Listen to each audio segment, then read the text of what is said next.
8x squared minus 10x plus 3 is equal to 0. And we want to solve for x. So I'll show you how to do it using the slide, divide, slide method. When the coefficient in front of x squared is more than 1. For example, we have 8 here. So we begin by multiplying 8 by 3 to get 24. And then we'll write this as 10x and x squared. This is equal to 0. And we can factor the usual way,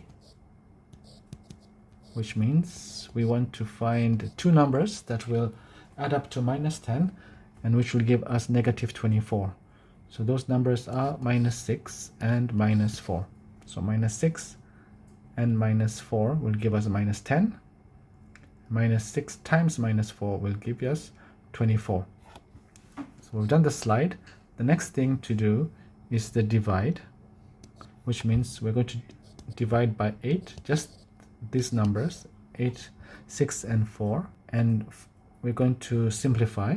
So we will get here 3 and 4. Here we get 1 and 2.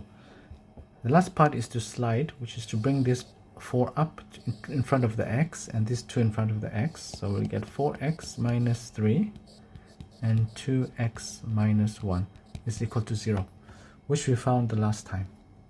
The rest follows. We're going to find x that makes this equation true, which means either 4x minus 3 is 0 or 2x minus 1 is 0.